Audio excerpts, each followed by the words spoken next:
E agora nós vamos para o nosso terceiro episódio da série #Inclusão. Hoje vamos falar sobre o autismo.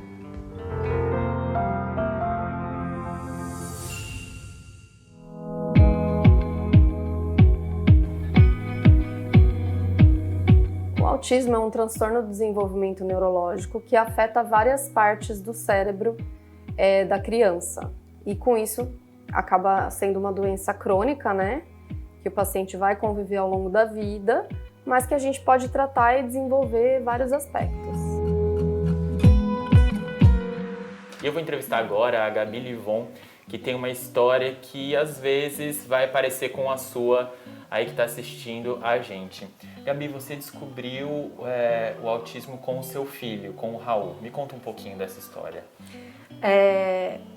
Quando eu recebi o diagnóstico do Raul,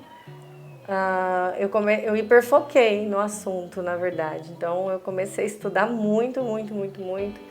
E aí, quando eu comecei a ver traços de autismo em meninas e comecei a ter contato com algumas mulheres já da minha idade e elas compartilhavam todo esse histórico de vida delas, me acendeu um alerta, assim. Eu tive todas essas características e tenho também até hoje. Então, eu fui procurar a minha neurologista e compartilhei, né, essa hipótese com ela e foi confirmada. Aí você foi diagnosticada com dentro do espectro autista. Isso.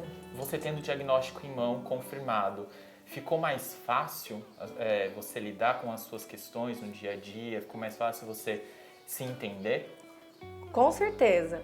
Primeiro porque antes eu não olhava para isso. Então eu ficava numa eterna incógnita dentro de mim do porquê que as pessoas... Eu sempre me sentia rejeitada.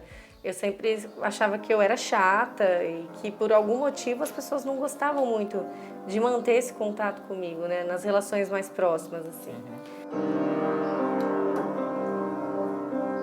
Algumas pessoas não entendem, acham que é frescura, que a gente está inventando desculpa e tal, faz parte, né? Mas outras pessoas acabaram olhando com mais acolhimento e isso, sem dúvida nenhuma, foi bastante importante. E no caso do Raul, ele está com quantos anos hoje? O Raul tem 5 anos. 5 anos. E quando vocês descobriram quais foram os sintomas que você foi percebendo que ele estava dentro do espectro? O Raul já apresentou um atraso global do neurodesenvolvimento, né? Então ele teve atraso de fala bastante, até os 4 anos, assim, ele era praticamente não verbal, por exemplo. Então, lá pelas faixas dos 2 anos, esse atraso de fala, eu não conhecia o autismo, nunca tinha nem ouvido falar. Então, começou a me preocupar e eu busquei uma neurologista pediatra, pediatra neurologista, enfim. E aí, já na primeira sessão, ela falou para mim que ele tinha traços do espectro do autismo, assim.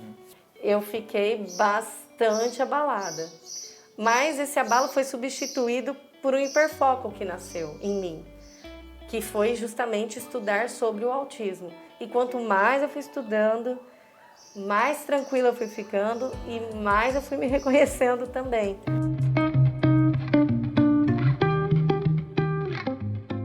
E quais foram as adaptações que você teve que fazer? Porque você também tem uma outra filha, sim, né? A Catarina, que é um pouquinho mais velha. Quais foram as adaptações que vocês tiveram que fazer na casa? Vocês tiveram que se adaptar de alguma forma? Tá vendo aquela sala ali? Aquela sala ali é um ambiente em que a gente faz as intervenções no Raul.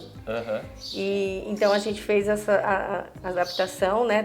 Trouxe uma estrutura assim para fazer as intervenções intensivas, que no caso dele, que teve um atraso global do neurodesenvolvimento, se fez necessário, e eu vejo muita evolução nele por isso.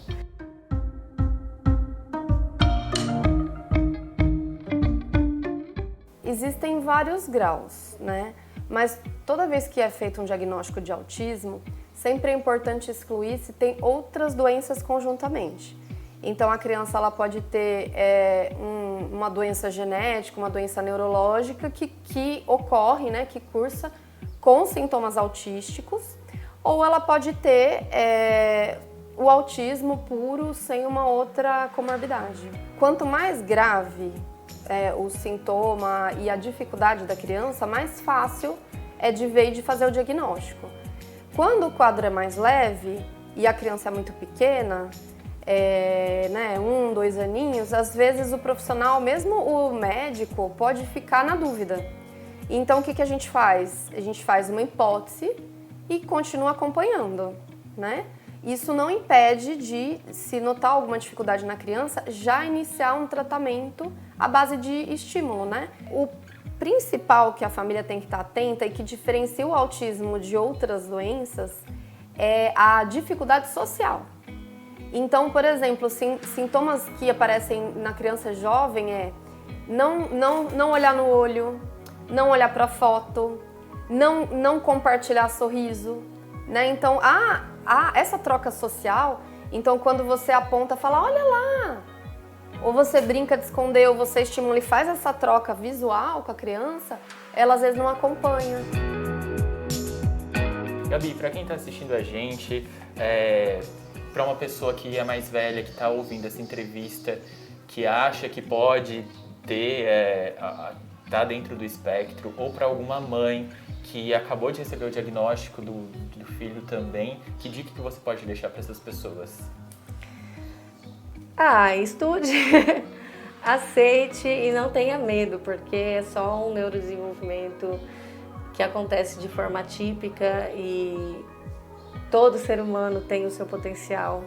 Eu acho que isso não é papo motivacional, eu acho que todo mundo realmente precisa começar a enxergar que não é porque alguém é diferente de você ou das coisas que você conhece que essa pessoa é inferior. E a gente que está de fora, como sociedade, como que a gente pode ajudar de alguma forma? O que a gente pode fazer para tornar esse convívio mais fácil? Olha, essa série que vocês tiveram a iniciativa de fazer é um passo bastante importante, com toda certeza. Eu acho que informar. A gente precisa informar, né?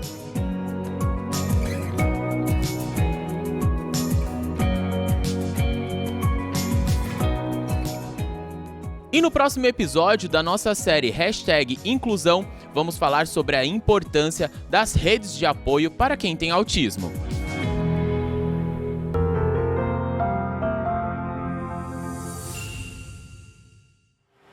Toda segunda-feira tem #Inclusão aqui no SBT e você